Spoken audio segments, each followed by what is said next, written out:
Hi, Gene Hamm here again, reading another little piece from How to Get a Job in Animation and Keep It.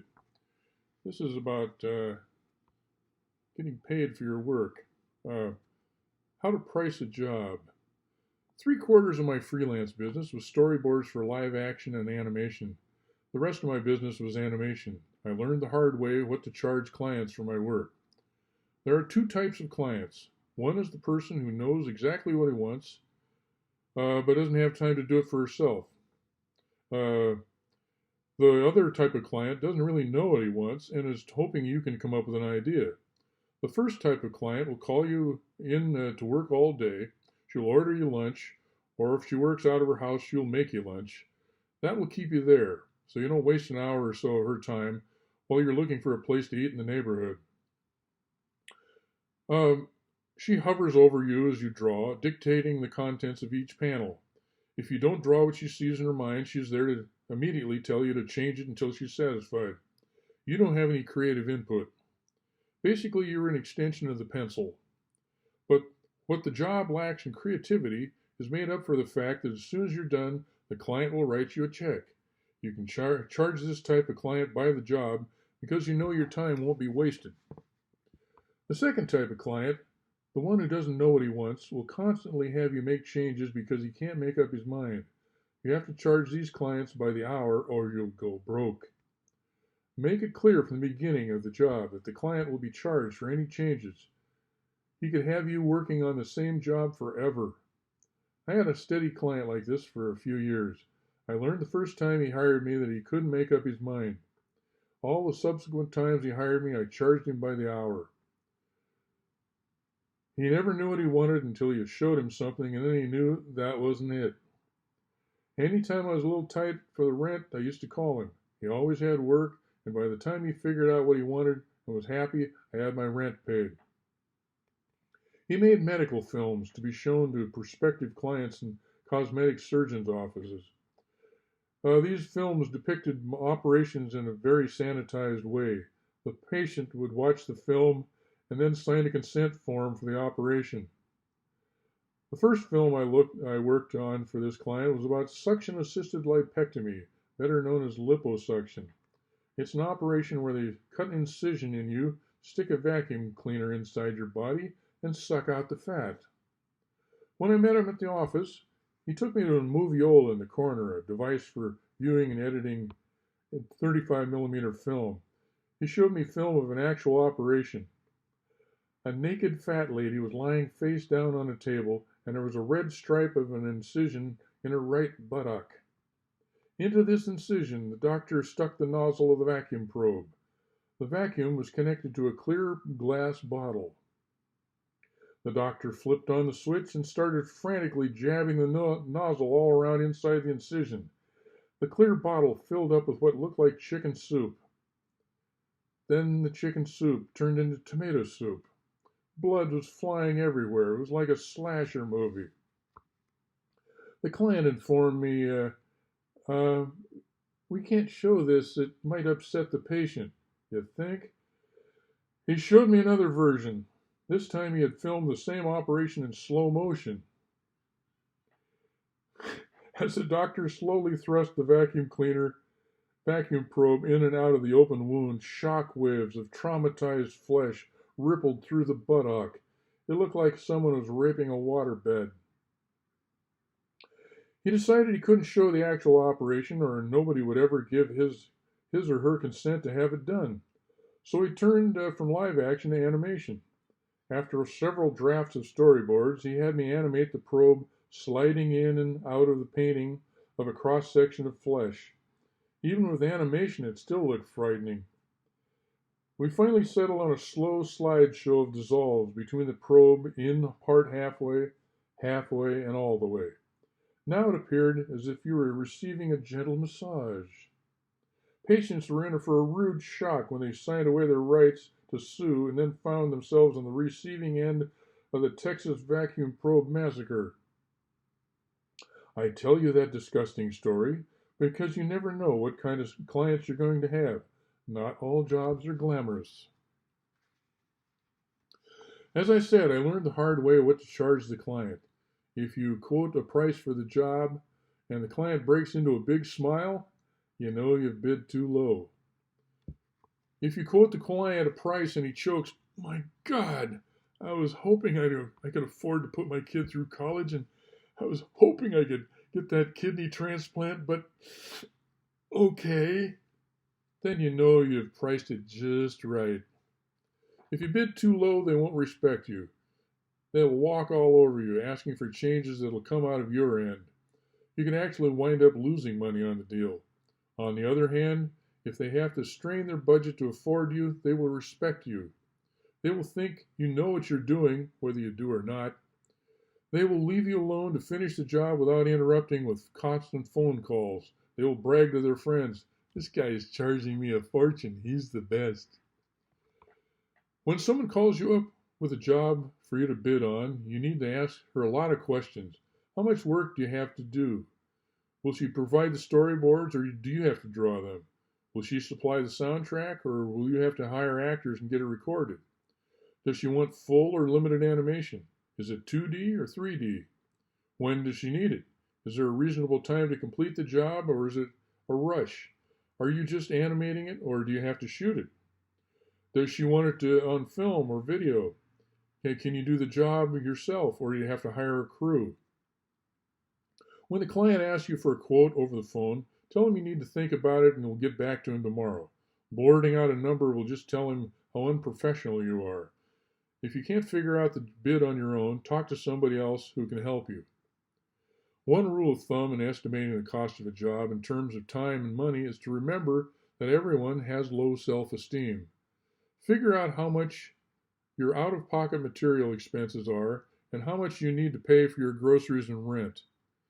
What do you need to live on? What is your time worth? How long will it take to complete the job?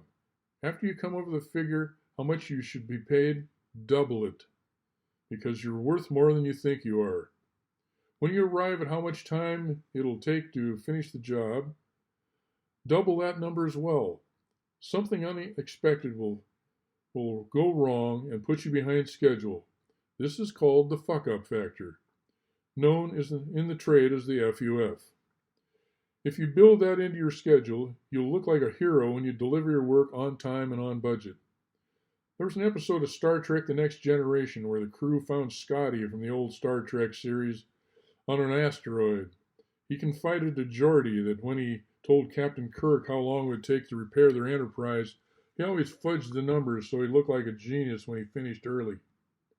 An excellent guide for the breakdown of an animation budget is available on the Animation Guild website, www.mpsc839.org. It lists all the job classifications and what they're paid per hour and per week. If a client asks you to do a job that is beyond your talent or means, it doesn't mean you have to turn the job down. You can always hire someone else to do the job and be the broker. You want to be the person that the client can rely on to solve her problems. When you hire someone else, find out how much they will charge you and add enough to that to charge your client so you make a profit. Never work for free. Somebody will always want something for nothing, and since they aren't paying for it, they'll want all kinds of changes. My most demanding client was my wife. She had me making signs and brochures for a toy store, and since she was married to the artist, she made endlessly time-consuming changes. If I weren't married to her, I would have charged her by the hour. My next-door neighbor wanted me to do some animation for him for free. People who aren't in the business think that when they see a 30-second commercial on TV, it took 30 seconds to create it. Your time is worth money. I learned this lesson the hard way. While I was working at Hanna-Barbera, I had some aspirations of trying some freelancing, but I didn't know how to go about it. I used to hang out at the Improv, a famous comedy club in Hollywood. There, I met a writer for TV sitcoms. When he found out I was an animator, he invited me to a gathering of people who were preparing to put together a telethon to end world hunger. This was spearheaded by some people who had once been part of the Werner Erhard-esque movement in the 1970s. They were all people who believed in the power of positive thinking. They were convinced that in one single telethon, they could forever end hunger in the world. And you can tell how well that worked because there isn't anybody going hungry in the world today, is there? A lot of celebrities came to the meeting. There was comedian Tom Dreesen, Rue McClanahan from the Golden Girls, Harvey Korman from the Carol Burnett Show, and Andrew Prine from several westerns. I was starstruck, so I stuck around. The comedy writer gave me a script he had written that was a parable about a duck. He gave a deadline and I started animating. At the time, I was animating in a cutout style with jointed paper figures held together by transparent tape and thread. I was shooting the film with my 16mm Bolex movie camera. I didn't have an animation motor for it yet. To shoot film, I had to wind the spring with a key. The main spring worked fine for shooting live action, but holding the tension on the spring for weeks at a time, as you do in animation, was not good for the camera. An animation motor bypasses the spring and controls the shutter frame by frame. Twice, I broke the claw that brings the film in front of the gate and allows the film to be exposed when the shutter is tripped. For most of the project, the camera was in the shop. When it came out of the shop, I had to frantically shoot until I broke the claw again. Animation is a tedious enough project without having to deal with equipment breakdowns, especially for a gratis project. In fact, I lost money, several hundreds of dollars in repairs. This project was a nightmare, but it was a relief when I barely made the deadline. I sent the can of unexposed negative to the World Hunger Office and waited to hear from them. I waited. I waited. And I waited some more. After nearly a week of not hearing from them, I called the office and a perky female voice answered. I had sent it off so close to the deadline that I hadn't even had a chance to view the film. I knew it would probably need a little editing. I asked the perky little voice on the other end of the line, how'd the film come out? Miss Perky answered, it was all black. I couldn't understand how it had come out all black. I had the lens cap off. It was exposed correctly. I was looking at what I was shooting. It's a reflex camera. What did the lab say? Lab? Replied Miss Perky. And then suddenly the horror of it dawned on me.